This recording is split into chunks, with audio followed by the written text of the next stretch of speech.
আসসালামু আলাইকুম। আশা করি সকলে ভালো আছো।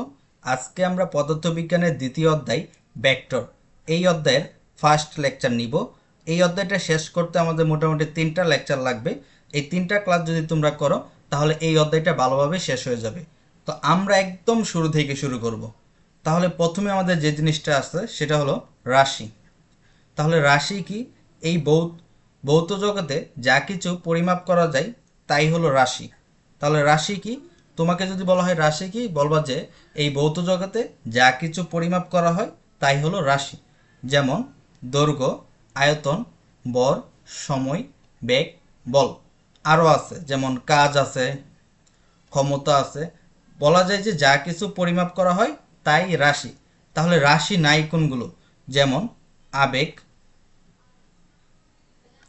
অনুভূতি ইত্যাদি। তো এগুলো কি পরিমাপ করা যায় না। রাশিকে দুইটা ভাগে ভাগ করা হয়েছে, একটা হলো স্কেলার রাশি আর একটা হলো ভেক্টর রাশি। তাহলে স্কেলার রাশি কি? যে সকল রাশি পরিমাপ করার জন্য মানের প্রয়োজন হয়, যেটা পরিমাপ করার জন্য মানের প্রয়োজন হয় সেটাই হলো স্কেলার রাশি। যেমন দূরত্ব, ভর, সময়, কাজ, শক্তি, তাপমাত্রা ইত্যাদি। তাহলে স্কেলার রাশি কি? শুধু মানের প্রয়োজন হয়। এখান থেকে এই কাজের যে এক্সাম্পলটা এটা অনেক বেশি আসে, যে কাজ কি রাশি? কাজ হলো স্কেলার রাশি। এরপরে আরেকটা জিনিস দেখো, এখানে আছে যত বিভব আছে সবই স্কেলার রাশি।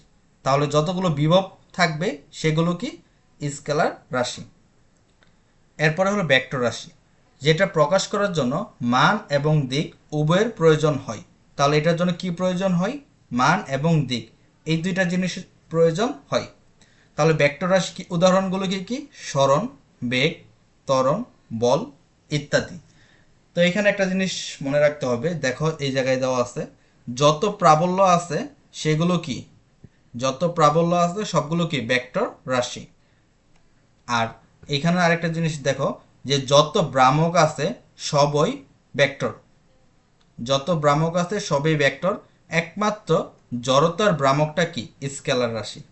একমাত্র জড়তার ভ্রামক কি? স্কেলার রাশি। যেগুলো ব্যতিক্রম সেগুলো কিন্তু পরীক্ষায় আসে। এরপরে ভেক্টর রাশির যোগ। তো ভেক্টর রাশির কয়েকটা জিনিস আছে, যেমন যোগের নিয়ম আছে, বিয়োগের নিয়ম আছে। তো এইগুলো আমরা এখন দেখব বিস্তারিত। প্রথম হলো ত্রিভুজ সূত্র। যদি একটা ত্রিভুজের দুটি সন্নিহিত বাহু দ্বারা মান ও দিক একই ক্রমে দুইটি ভেক্টরকে প্রকাশ করা হয়, তাহলে তৃতীয় বাহু দ্বারা বিপরীত ক্রমে ভেক্টরদের লব্ধি নির্দেশ করে। তো আমরা এটা কিভাবে প্রকাশ করব? প্রথম দেখো, ত্রিভুজের দুটা সন্নিহিত বাহু। তাহলে দুটা সন্নিহিত বাহু কি? এই যে এরকম, এটা মনে করো একটা বাহু, এটা মনে করো আর একটা বাহু। তাহলে সন্নিহিত বাহু কোনটা? যদি দুইটা বাহু একটা বিন্দুতে মিলিত হয়, দুইটা বাহু যদি একটা বিন্দুতে মিলিত হয় তখন সেটাকে আমরা কি বলতে পারি? সন্নিহিত বাহু। তাহলে দুইটা সন্নিহিত বাহু আঁকছি এখানে, এদের মান ও দিক একই ক্রমে, এদের কি মান এবং দিক একই ক্রমে দুটি ভেক্টর প্রকাশ করা হয়। তাহলে এটাকে আমরা যদি পি ভেক্টর ধরি এবং এটাকে যদি আমরা কিউ ভেক্টর ধরি, তাহলে দুইটাকে আমরা, আচ্ছা পি কিউ, আচ্ছা সমস্যা নেই। তাহলে আমরা কি দুইটা দুইটা ভেক্টর প্রকাশ করছি এবং তৃতীয় বাহু দ্বারা বিপরীত ক্রম বোঝাই, তখন ভেক্টরদের লব্ধি প্রকাশ করে। তাহলে এখানে মনে করো আরেকটা আমি দিচ্ছি এইভাবে, দেখো এইটা এদিকে যাচ্ছে, এইটা এরপরে এদিকে যাবে। আচ্ছা আমরা কালারটা একটু চেঞ্জ করি, এটা নিয়ে এই দেখো, এই ভেক্টরের চিহ্ন হলো এদিকে, এই ভেক্টরের চিহ্ন এই দিকে, এই ভেক্টরের চিহ্ন তার বিপরীত দিকে। এটা কি বুঝতে পারো? এই দেখো এই চিহ্নটা কিন্তু এদিকে, এটার ক্রম কিন্তু এদিকে, এটা কি? এটা হলো তার বিপরীত দিকে। তাহলে এইখানে আমরা যেই কাজটা করতে পারি, দেখো এটাকে আমরা একটু চেঞ্জ করি, এটা হলো কিউ ভেক্টর আর এটা ধরি আমরা আর ভেক্টর। তাহলে দেখো এদের যে ক্রম, এই দুইটা ক্রম সেম। তাহলে এখানে আমরা লিখতে পারি P vector plus Q vector equal to R vector. তাহলে আর হলো এখানে লব্ধি। তাহলে কি ভেক্টরের লব্ধি? এটা কি? ত্রিভুজের সূত্র। অর্থাৎ এটা কি যোগের নিয়ম, যেটা ত্রিভুজের যোগের নিয়ম। তো আশা করি তোমরা বুঝতে পারছো। এখন আমরা দেখব সামান্তরিকের সূত্র। তো সামান্তরিকের সূত্রে বলা হয়েছে যদি সামান্তরিকের দুটি সন্নিহিত বাহু দ্বারা মান ও দিক দুটি ভেক্টরকে প্রকাশ করা হয় তাহলে ওই বিন্দুতে অঙ্কিত সামান্তরিকের কর্ণ ভেক্টরের লব্ধি নির্দেশ করে। তাহলে সেম আবার কি দুইটা সন্নিহিত বাহু, তাহলে আমরা এখানে চিত্র আঁকি। তো এটা হলো মনে করো একটা সন্নিহিত বাহু, এটা হলো আরেকটা সন্নিহিত বাহু। তাহলে এই দুইটা বাহু এদের কি কি বলছে, দুইটা সন্নিহিত বাহু দ্বারা মান এবং দিকে দুইটা ভেক্টর প্রকাশ করে। ওই বিন্দু হতে অঙ্কিত কর্ণ এই সামান্তরিকের কি লব্ধি নির্দেশ করে। তাহলে এটা মনে করো সামান্তরিক এইটা, তাহলে এদের কর্ণ কোনটা, এটা হলো কর্ণ, এটা হলো কর্ণ। তাহলে এটা হলো কি পি ভেক্টর, এটা হলো কিউ ভেক্টর, এদের লব্ধি কি আর ভেক্টর। এটাই বোঝানো হয়েছে। তাহলে এটাকে যদি আমরা আলফা কোণ ধরি, এই সম্পূর্ণ কোণটাকে আমরা আলফা ধরছি। তাহলে এইখানে একটা জিনিস তোমাদের বোঝা জরুরি, সেটা হলো দেখো আমরা একটু আগে ত্রিভুজের সূত্রটা পড়ছি তাই না। তো তোমরা ভেক্টর শিফটিং বুঝো না কি জানি না, আশা করি ভেক্টর শিফটিং। তো এই জিনিসটা আমরা পরে আসতে আমাদের পরে ব্যাখ্যা করব ভেক্টর শিফটিংটা। তো দেখো এই দিকে গিয়েছে পি ভেক্টর, এই দিকে গিয়েছে কিউ ভেক্টর, তাহলে এদের লব্ধি কি আর ভেক্টর। তাহলে লব্ধিকে কিভাবে প্রকাশ করা হয়, এই যেভাবে R vector equal to P vector plus Q vector, এভাবে প্রকাশ করা যায়। আচ্ছা, তাহলে ভেক্টর শিফটিংটা আমি একটু বলি। দেখো এইখানে দেখো কিউ ভেক্টরটা আছে, এই যে কিউ ভেক্টর, এই কিউ ভেক্টরটা দেখো আমরা যদি এই কিউ ভেক্টরটাকে শিফট করে এইখানে নিয়ে আসি তখন কি হবে দেখো। আমি কালারটা একটু চেঞ্জ করি, যে এইভাবে দেখো এই ভেক্টরটাকে আমরা জাস্ট এইখান থেকে তুলে এইভাবে তুলে এইখানে নিয়ে আসবে। তাহলে এখান থেকে ভেক্টরটা কি করছি আমরা, এখান থেকে ভেক্টরটা তুলে এইখানে নিয়ে আসছি। তাহলে দেখো সেম ত্রিভুজের যে ভেক্টর আছে, যে ত্রিভুজ যেটা, সেটা একই হয়েছে। দেখো একটু আগে আমি এখানে পড়ছি, দেখো ত্রিভুজের ক্ষেত্রে দেখো এদিকে একটা ভেক্টর, এই দুইটা একটা ভেক্টর, একটা হলো কি তার বিপরীত ভেক্টর। দেখো এখানেও কিন্তু সেই ত্রিভুজটাই তৈরি হয়েছে। এই দেখো এটার দিক হলো এদিকে, এটার দিক হলো এদিকে, আর ভেক্টরের দিক কোনটা, তার বিপরীত দিকে। তাহলে কি এইখানেও একটা এই দেখো ত্রিভুজ হয়েছে। তো এটা কি ত্রিভুজ, ওইটা কি এলো সামান্তরিক। এরপরে দেখো এইখানে আছে বহুভুজ, এরপরে আছে কি এই বহুভুজটাও যদি তোমরা করো, এই দেখো বহুভুজের ক্ষেত্রে যখন বের করবা তখন এই যে এইখানে ত্রিভুজ হবে, এইখানে ত্রিভুজ হবে, এইখানে ত্রিভুজ হবে। তাহলে এই ত্রিভুজের এই যোগের যে সূত্রটা, এই যে ভেক্টর রাশির যে যোগ, এই যোগ দিয়ে মোটামুটি সব করা যায়। মানে বিয়োগের আলাদা কোনো সূত্র নাই, এই যোগের সূত্র দিয়ে মোটামুটি সব সমাধান করা যায়। তো এই যে এখানে সামান্তরিকটা যে আমরা আঁকছি, তো এখান থেকে মূলত কোশ্চেন আসে আমাদের সব। দেখো এখানে আমরা লব্ধির সূত্রটা এখান থেকে পড়ে নিব। দেখো আর ইকুয়াল টু কি P square plus Q square plus two P Q cos alpha, এইটা হলো লব্ধির সূত্র। এটা হলো কি ভেক্টর, এটা হলো কি লব্ধির মান, এটা কি লব্ধির মান। তো আশা করি বুঝতে পারছো। তো এই মানের পাশাপাশি তোমাদের এই কোণটাও কিন্তু বের করতে বলে অনেক সময়। তো আমরা সেই কোণটা কীভাবে বের করে সেটাও আমরা দেখব। তাহলে কোণটা কীভাবে বের করে, দেখো কোণের যে সূত্র সেটা হলো tan theta equal to P plus Q cos alpha Q sine alpha. এইটা হলো কিসের সূত্র, এইটা হলো যে লব্ধির যে কোণ সেটা বের করার সূত্র। তো আশা করি তোমরা বুঝতে পারছো এখানে। তো এখানে একটা কনফিউশন লাগে অনেকের, সেটা হলো যে কি কনফিউশন লাগে, এই যে এখানে পি প্লাস কিউ, এখানে কিউ সাইন থিটা লিখছি না, কখন এখানে পি হবে কখন এখানে কিউ হবে, এই জিনিসটা নিয়ে একজনের কনফিউশন লাগে। তো আমরা এখানে কি করব, দেখো আমরা আগে এইটুক মুছে দিই, এই দেখো এইটা। তাহলে এই অংশটা তোমরা জানো, এখানে লিখছি কি আমরা টেন। তো এটা যদি টেন হয় তাহলে এটা কি সাইন বাই কস, এটাও কিন্তু টেন হয়। তাহলে এইটুক মনে রাখা তো অসুবিধা নাই। দেখো যদি আমরা এখানে কিউ বসাইছি কখন, দেখো এই কোণটা কার সাথে, পি এর সাথে কোণ। এখানে যে আমরা থিটা কোণ হবে, এখানে এইটা কোণ হলো আলফা, আর এই যে এই কোণটা হলো থিটা। তাহলে থিটা কোণ যার সাথে, পি এর সাথে কি থিটা কোণ, যদি পি এর সাথে থিটা কোণ হয় তাহলে কি হবে, এখানে হবে পি। পিটা কি আমরা আলাদা লিখবো, পি প্লাস উভয় পাশে কিউ লিখবো। আর যদি এই থিটা কোণটা যদি এইখানে হতো কিউর সাথে, তাহলে এইখানে হতো কিউ আর এই দুইটা হতো পি। আশা করি তোমরা বুঝতে পারছো। আচ্ছা, এখন আমরা ভেক্টর শিফটিংটা দেখব। তো এখানে খুব সুন্দর করে ভেক্টর শিফটিং দেওয়া আছে, তো আমি এখানে বুঝাবো তোমাদের কিভাবে ভেক্টর শিফটিং করা হয়।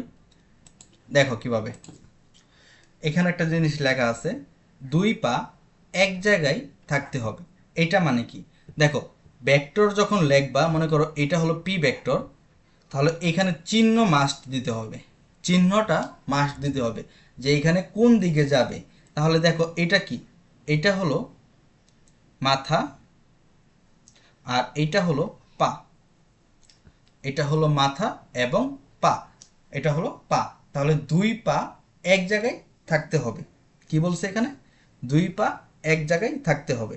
এই দেখো এক্সাম্পল এক, প্রথম এক্সাম্পলে দেখো এই যে এটা দুইটা কি পা কি একই জায়গায়, দুইটা পা যদি একই জায়গায় হয় তাহলে এখানে আলফার মান কত 30।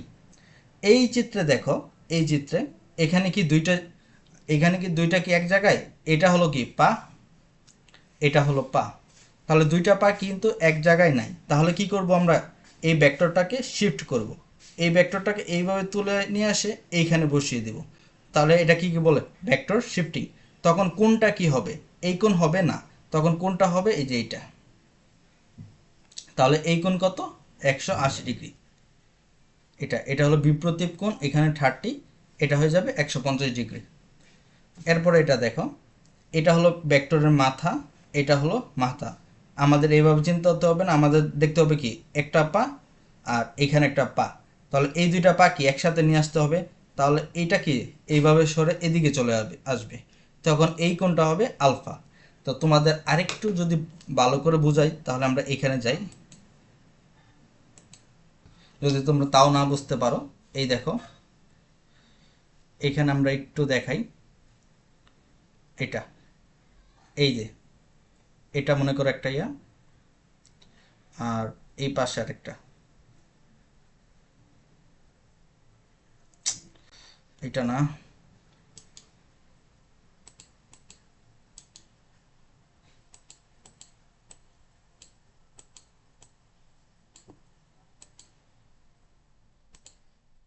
এই দেখো এটা মনে করো কি, এটা হলো আলফা, এটা ঠিক আছে। আর যদি মনে করো এইভাবে থাকতো, এই যে এইভাবে এই ফরম্যাটে থাকতো, তাহলে কি এইটা কি আলফা হবে, এটা আলফা হবে না, এটা কিন্তু আলফা হবে না। আলফা হবে কোনটা, এটাকে আমরা কি করব, ভেক্টরটা শিফট করব, এটাকে শিফট করে আমরা এইভাবে নিয়ে আসব, এটা দুইটা পা এক জায়গায় নিয়ে আসবে। তো আমরা এখন এই সামান্তরিকের জিনিসটা আমরা এখানে একটু দেখাই দিই। যখন ওই যে ওইটা যখন করছিলাম, তো এটা ছিল কি লব্ধি, এটা ছিল কর্ণ, আর এইটা হলো এইখানে ছিল এরকম ছিল, আর এরকম ছিল সামান্তরিকটা। তো আমরা কি করছি, ভেক্টরটা শিফট করছি। শিফট মানে কি, এই যে এইখান থেকে তুলে এইখানে লাগিয়ে দিয়ে গেছিলাম এই সামান্তরিকের ক্ষেত্রে। তো আশা করি তোমরা ভেক্টর শিফটিংটা বুঝতে পারছো। তাহলে ভেক্টর শিফটিং কি, দুই পা এক জায়গায় থাকতে হবে।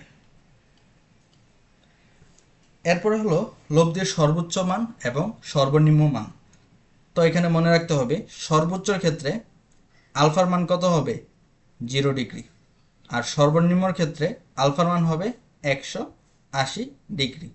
তো আমরা এখানে দেখাই, R equal to root over P square plus Q square plus 2pq cos 0 degree. cos 0 ডিগ্রির মান কত, cos 0 ডিগ্রির মান হলো 1, cos 0 ডিগ্রির মান কত 1। তাহলে এখানে আমরা কি লিখতে পারি, P square plus Q square plus 2pq cos 0 degree মান 1, তাহলে এখানে কি আসবে 1। তো এটা কিসের সূত্র? এটা হলো পি প্লাস কিউ হোল স্কোয়ারের সূত্র। তাহলে এটা কাটা, তাহলে আমরা কি লিখতে পারি R max equal to P plus Q. তো আশা করি তোমরা বুঝতে পারছো। তো সেম একইভাবে যদি আমরা যেই কাজটা করতে পারি, এখানে যদি আর মিনিমামের মানটা বের করতে চাই, তাহলে আর মিনিমাম কীভাবে বের করবো আমরা? আর মিনিমাম এই যে cos 180 ডিগ্রি, cos 180 ডিগ্রির মান হলো -1। তাহলে এখানে যদি বসাই P square plus Q square plus 2pq cos 180 degree -1, তাহলে এখানে যদি -1 বসাই তখন থাকবে এরকম যে P minus Q whole square. তাহলে এখান থেকে লেখা যায় আর মিনিমাম কত? P minus Q. তো এই দুইটা সূত্র অনেক ইম্পর্টেন্ট। আর যদি cos 90 ডিগ্রি বসাই, cos 90 ডিগ্রি মান কত? 0। তখন কত হবে আর এর মান? আর এর মান হবে তখন P square plus Q square. এটা কোন ক্ষেত্রে? এটা হলো যখন cos 90 ডিগ্রি বসাবো। তো এই হলো 3টা কন্ডিশন। আশা করি তোমরা বুঝতে পারছো। এইখান থেকে কিন্তু এমসিকিউ মাস্ট একটা আসবেই, তোমরা গাইড খোলা কি প্র্যাকটিস করবা। এরপরে হলো ভেক্টরের বিভাজন। ভেক্টরের বিভাজনটা বেশি ইম্পর্টেন্ট না, মানে এই বিভাজনটা ইম্পর্টেন্ট না, এরপরেরগুলো কিন্তু ইম্পর্টেন্ট আছে। তো এটা কিভাবে হয়েছে আমি একটু দেখাই। এইটা আমি একটু এখানে দেখাই। তো এখানে যে কাজটা করা যাবে সেটা হলো, এটা কাটে দিই।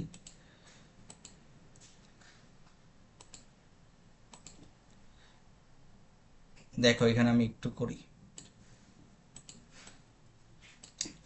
তো এখানে ভেক্টর বিভাজন যেটা, সেটা হলো এরকম যে যদি আমরা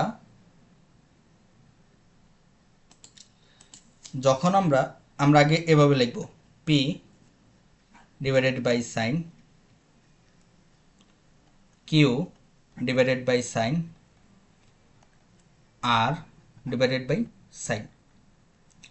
তো এখানে শর্তটা হলো যে যদি আমরা এই যে পি এর ক্ষেত্রে নেই, এই পিটা নেই, তাহলে আমাদের এই যে সাইনের যে কোণটা সেটা হবে এই পি বাদ দিয়ে এই কোণটা হবে এটা। যখন আমরা পি নিব তখন কোণ হবে কোনটা? এইটা। তাহলে এখানে কি হবে? Sign beta. যখন আমরা কিউটা নিব তখন কোণ হবে কত? আলফা। তখন কোণ হবে কোনটা? আলফা। বুঝতে পারছো? আর যদি আমরা আর নেই তাহলে কোণ হবে কোনটা? এই যে এটা কত? Alpha plus beta. আশা করি বুঝতে পারছো। যেইটা নিব সেই রেখাটা বাদ যাবে, যেই রেখা নিব সেই রেখা কি বাদ যাবে, যেই রেখা নিব সেই রেখাটা বাদ যাবে। তো মনে করো এটাই মনে করো পি আর কিউ এরকম ছিল। তো আমরা যখন পিটাকে যখন নিব তখন এইটা বাদ, এটা নাই, তখন কোনটা কত হবে? এটা বিটা।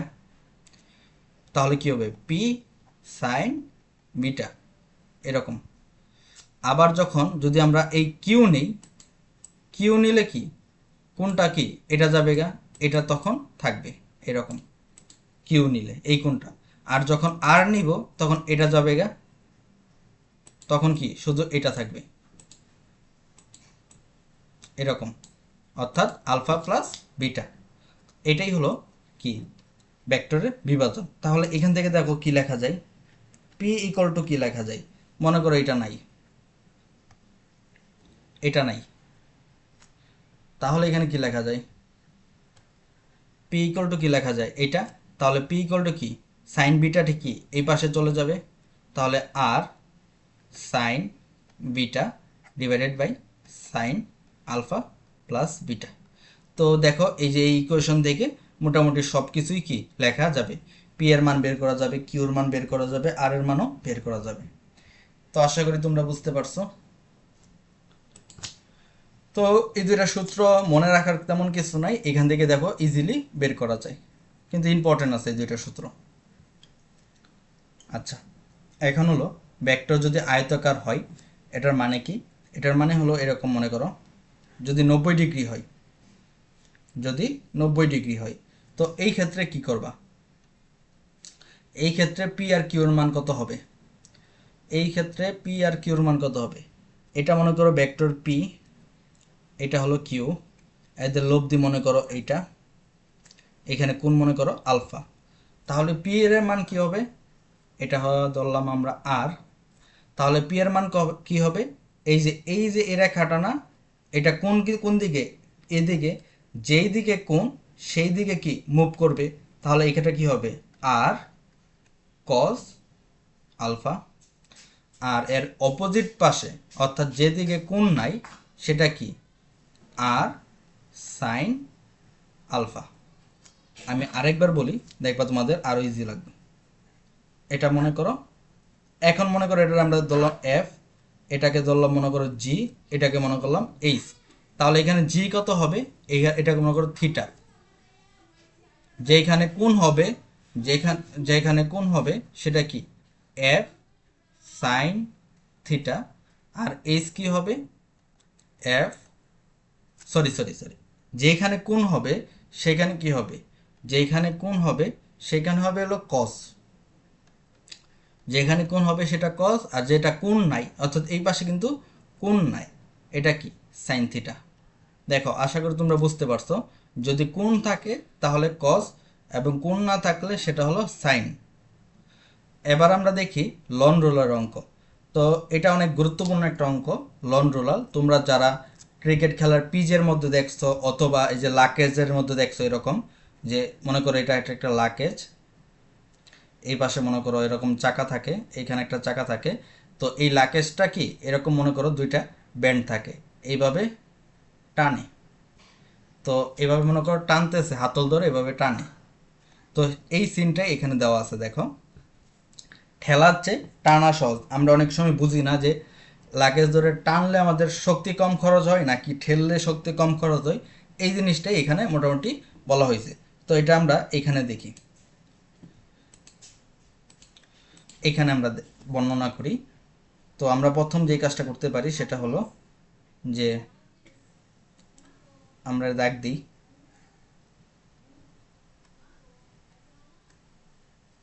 এটা মনে করো সারফেস। তাহলে এখানে যে এটা মনে করো লাকেজের বা এই চাকাটা এদিকে বা লাকেজটা এটা, তো এটাকে আমরা কি করব? এদিকে টানতেছি। এটা কি টানার ক্ষেত্রে, এটা হলো টানার ক্ষেত্রে। তো এটাকে আমরা আলফা ডিগ্রি কোণে টানবো। তো আলফা ডিগ্রি কোণে টানলে এখানে তো একটা বল লাগবে, তাই না? এটা মনে করো এফ বল, এই এফ বলে টানতেছি। আর এই যে বস্তুটা, এই বস্তুটার একটা ওজন আছে, এই ওজনটা অবশ্যই নিচে থাকবে ডাব্লু, এটা হলো ওজন। তো টানার ক্ষেত্রে যেই কাজটা হবে, আমরা বের করব কি? আপাত ওজন কত? আপাত ওজন আমরা বের করব কি? আপাত ওজন। তো আপাত ওজন কি? মানে এখানে নেট কত ওজন হবে। দেখো, এইটার যে এইটাকে যদি আমরা উপাংশ বিভাজন করি তাহলে এই পাশে কি আসবে? F cos alpha. আর এইটার যে বিপরীত পাশে আসবে এফ সাইন থিটা। তাহলে এই পাশে কি আসবে? এফ কস থিটা, এই পাশে আসবে এফ সাইন থিটা। তাহলে দেখো, এইটার ভেক্টরের চিহ্ন হলো এদিকে, এইটার ভেক্টরের চিহ্ন এইদিকে। তাহলে দুইটা ভেক্টরের আপাত ওজন কত আসবে? W minus F sine theta. Theta না আলফা। তো আশা করি তোমরা বুঝতে পারছো। তো এখন যদি আমরা অন্য ক্ষেত্রে দেখি, এটাকে আমরা মুছে দিই। তো আমরা দেখো এটা মুছে দিই। তো এখন আমরা ঠেলার ক্ষেত্রে দেখব। তো ঠেলার ক্ষেত্রে কি ঘটনাটা হয়? মনে করো আমরা এইদিকে ঠেলতেছি, এই যেভাবে। তো ঠেলার ক্ষেত্রে কি চাপ প্রয়োগ করতেছি এদিকে। তো ঠেলার ক্ষেত্রে কি হবে? এখানে আমরা কি ভেক্টরটা শিফটিং করব। দেখো, ভেক্টরটা শিফটিং করলে দেখো ঠেলার ক্ষেত্রে এটা কিন্তু মাথা, আর এটা হলো কি পা। তাহলে এভাবে সম্ভব না। তাহলে এটাকে আমরা কি করব? এভাবে বর্ধিত করে দিব। এভাবে আমরা কি বর্ধিত করে দিব, দুইটা পা কি একসাথে নিয়ে আসতে হবে। তো দেখো এইখানে একটা জিনিস দেখো আগে, যে আমাদের কোনটা ছিল এইটা আলফা, তাহলে এটার বিপরীত কোণ এটা হবে আলফা। এটা যদি হয় এফ, তাহলে এটা হবে কি এফ সাইন থিটা, আর এটা হবে কি এটা হবে কি এফ কস আলফা। এটা কি হবে, মানে এই পাশের উপাংশটা কি হবে এফ সাইন আলফা।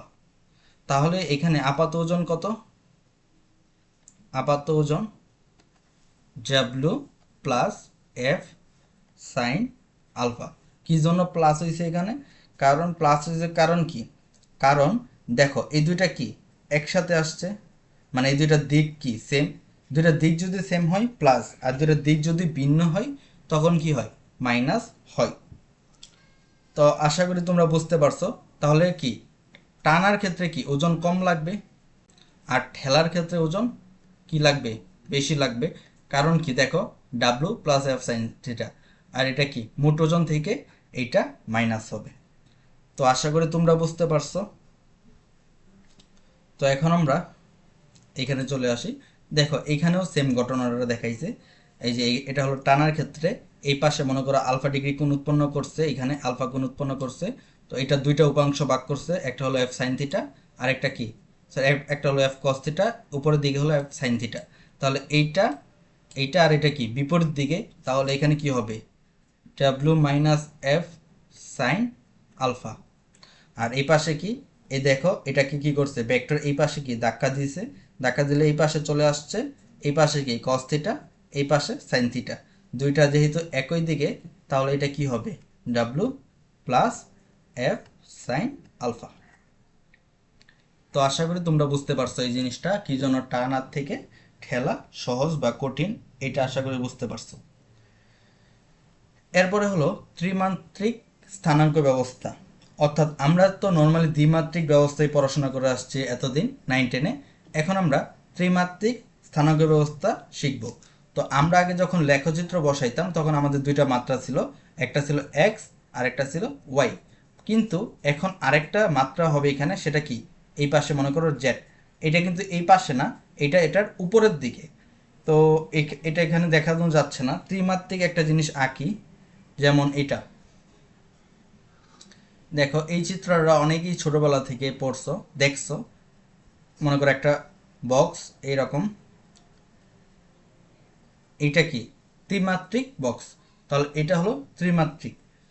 আচ্ছা যেমন ত্রিমাত্রিক আর দ্বিমাত্রিকের মধ্যে আরেকটা জিনিস আছে, একটা হলো মনে করো গোলাকার, এটা কি ত্রিমাত্রিক। আবার আরেকটা আছে বৃত্তাকার, এটা হলো দ্বিমাত্রিক, এটা হলো ত্রিমাত্রিক।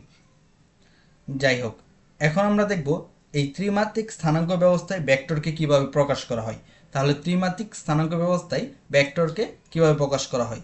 আমি বলছি এখানে তিনটা জিনিস থাকে, একটা হলো এক্স, একটা হলো ওয়াই, আরেকটা এই পাশে সেটা হলো জেড। তাহলে এটাকে যখন ভেক্টরে প্রকাশ করব, দেখো আমরা কালারটা একটু চেঞ্জ করি। এটা দেখো A X A Y A Z এইভাবে প্রকাশ করা হয়, এক্স ওয়াই জেড এভাবে। তো এখানে দেখো ভেক্টর কত হবে A X I A X Z A X ক্যাট কে। তাহলে এক্স এর ক্ষেত্রে হয় কি আই, প্লাস ওয়াই এর ক্ষেত্রে কি হয় জে, প্লাস জেড এর ক্ষেত্রে কি হয় আই ক্যাপ। তো এটা হলো ভেক্টর, এভাবে প্রকাশ করা হয়। তাহলে এটা মান কিভাবে প্রকাশ করব, মান সিম্পল প্রকাশ করা, X square plus Y square plus Z square. তাহলে মানটা কিভাবে প্রকাশ করে, নর্মালি ভেক্টরের মান এভাবে প্রকাশ করে যে রুট এরপরে এগুলোর উপর স্কোয়ার। এরপরে হলো ভেক্টরের দিকে সমান্তরাল একক ভেক্টর। একক ভেক্টর কি, কোনো একটা ভেক্টরকে মনে করো একটা ভেক্টর ধরলাম আমরা এ ভেক্টর, এই ভেক্টরকে যদি এর মান দ্বারা ভাগ করা হয়, কোনো একটা ভেক্টরকে যদি আমরা তার মান দ্বারা ভাগ করি তখন সেটাকে কি বলা হয় একক ভেক্টর। তাহলে এটা হলো একটা ভেক্টর, এইটাকে কি করছে এর মান দ্বারা ভাগ করা হয়েছে। ত্রিমাত্রিক স্থানাঙ্ক ব্যবস্থায় ভেক্টর, হ্যাঁ এই পেজটা পড়া হয়েছে। আচ্ছা এটা এটা হলো অনেক গুরুত্বপূর্ণ, এটাকে অনেক সময় দেখবা সরণ ভেক্টর বলে, সরণ ভেক্টর। অনেক সময় ব্যাসার্ধ ভেক্টরও থাকে, এরকম ব্যাসার্ধ ভেক্টর। তো সরণ ভেক্টর কি, সরণ ভেক্টরটা হলো মূলবিন্দুর সাপেক্ষে দুইটা ভেক্টরের অবস্থান নির্ণয়। এটা মনে করো মূলবিন্দু, এই মূলবিন্দুর সাপেক্ষে এই যে দুইটা ভেক্টর, একটা হলো পি আর একটা হলো কিউ, এই দুইটা ভেক্টর কি অবস্থান নির্ণয়কে বলা হয় সরণ ভেক্টর। তাহলে এখানে দেখো পি বিন্দুর স্থানাঙ্ক দেওয়া আছে, কিউ বিন্দুর স্থানাঙ্ক দেওয়া আছে। তাহলে এখান থেকে আমরা পি কিউ কীভাবে বের করব? আমরা যদি বের করি পি ভেক্টর পি কিউ বের করতে চাই যদি, তাহলে আমরা কি লিখব? O Q minus O P. অর্থাৎ দেখো পি যদি আগে হয় তাহলে সেটা যাবে পরে, আর যদি যেটা পরে থাকবে সেটা কি আগে।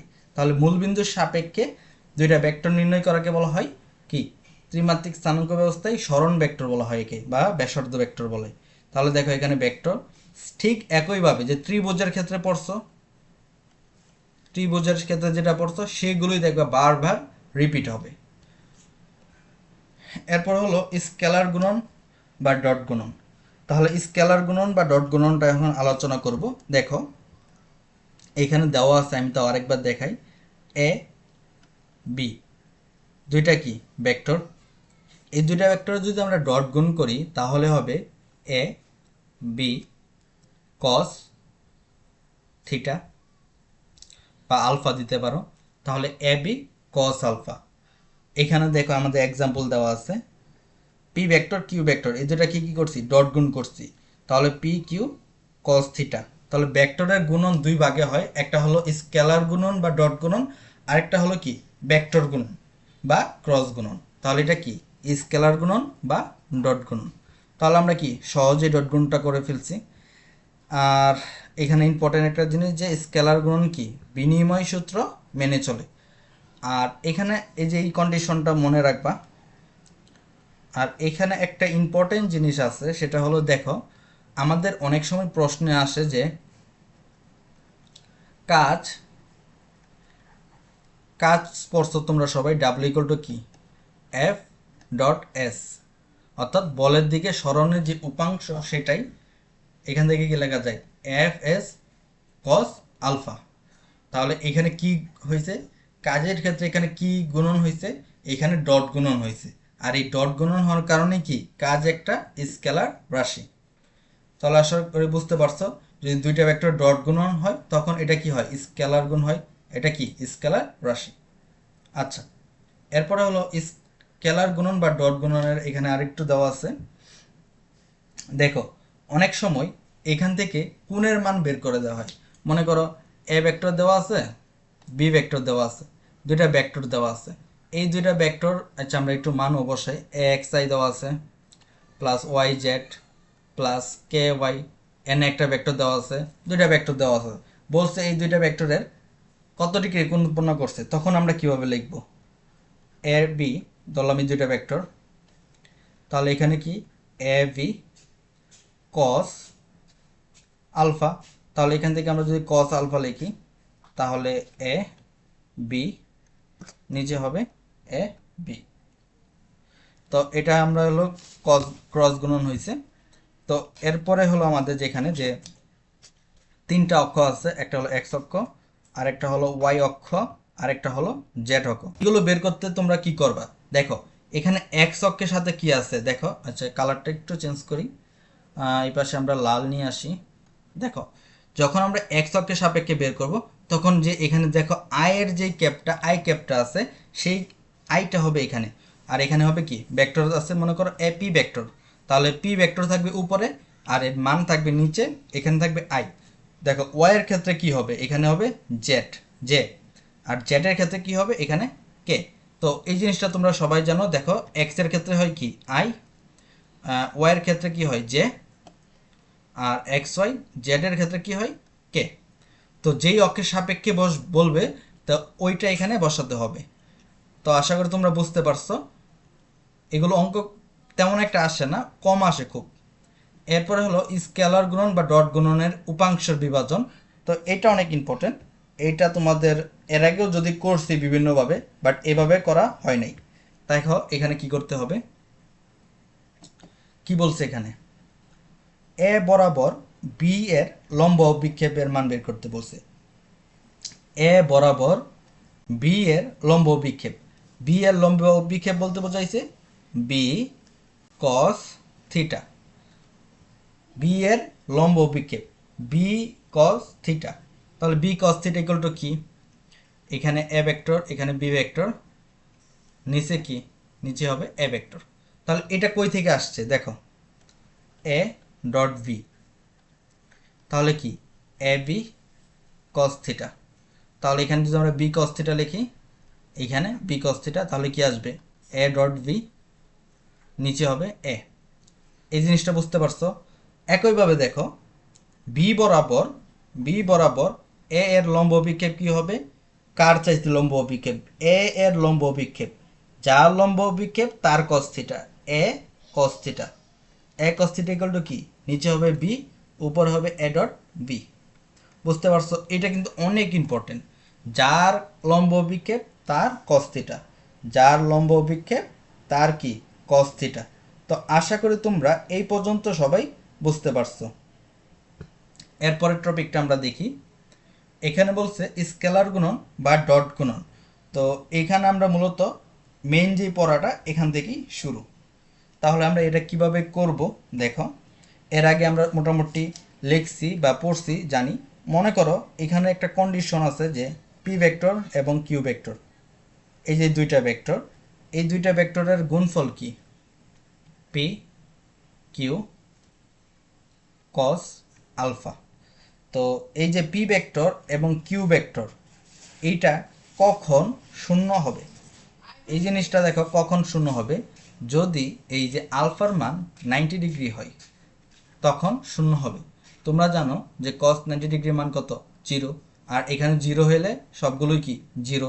তাহলে কখন শূন্য হবে, যখন 90 ডিগ্রি হবে, বা এটাকে কি বলা হয় লম্ব, এটাকে কি বলা হয় লম্ব। এখান থেকে আরেকটু পড়াশোনা আছে।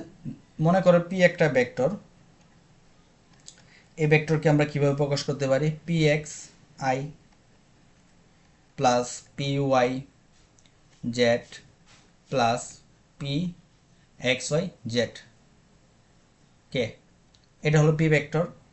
এখানে কিউ ভেক্টর, তাহলে পি মনে করো সরি কিউ ভেক্টর না, Q X I plus Q Y Z plus Q Z K vector. তাহলে এই দুইটা যদি ডট গুণফল করি আমরা এরকম পি ডট কিউ, তাহলে কি হবে দেখো, এই যে এক্স, এই যে পি এক্স কিউ এক্স, এই দুইটার গুণ হবে এই যে এইভাবে। আমি একটু কালার চেঞ্জ করি, সুন্দর হবে তাহলে। দেখো এটা, এই দেখো এই যে এইটার গুণ হবে এই অংশের, আই আই গুণ করলে কি শূন্য হয়ে যাবে, সরি 1 হয়ে যাবে। এইটা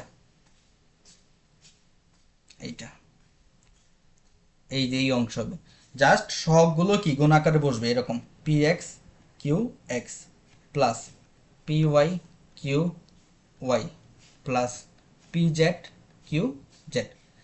তো আশা করি তোমরা বুঝতে পারছো। তাহলে এইটুকুই ছিল স্কেলার গুণন, আর তেমন কিছু নাই স্কেলার গুণনে।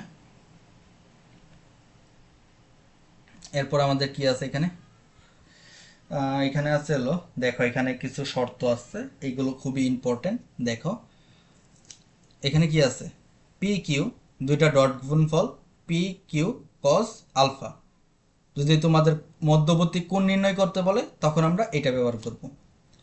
আচ্ছা এখানে দেখো লম্ব হওয়ার শর্ত পি ডট কিউ, এই দুইটার গুণফল জিরো যখন হবে তখন কি লম্ব হবে, লম্ব মানে কত, আলফার মান 90 ডিগ্রি। তাহলে লম্ব হওয়ার শর্ত বললে আমরা ডট গুণ করব, মধ্যবর্তী কোণ বললে ডট গুণ করব। আর এই দেখো একটু আগে যেটা বলছিলাম সেটা হলো যে এ বরাবর বি এর লম্ব বিক্ষেপ, বি এর লম্ব বিক্ষেপ মানে কি, B cos theta equal to A dot B A sine B, sorry A dot B divided by A. আর একইভাবে যদি আমরা এটা লিখি, এটা কি বি এর উপাংশ, আচ্ছা আচ্ছা এটা কি লম্ব ও বিক্ষেপ। যদি কখনো উপাংশ বলে তাহলে কি হবে, মনে করো উপাংশ বলছে বি এর উপাংশ বি কস থিটা, বি এর উপাংশ দেখো সেম এই এই যে অভিক্ষেপের মতোই এই পর্যন্ত লিখবা, লেখার পরে এখানে কি লিখবা, এইটার একক ভেক্টর, এইখানে কি লিখবা, এইটার একক ভেক্টর। তাহলে এইখানে কি লিখবা, যে বি এর অভিক্ষেপ লেখার পরে এখানে জাস্ট একক ভেক্টর দ্বারা গুণ করবা। একক ভেক্টর কি, ওই ভেক্টরের মান দ্বারা কি ভাগ হবে। এরপরে ভেক্টরের ক্রস গুণন, এটা আমরা আগামীকাল পড়ব।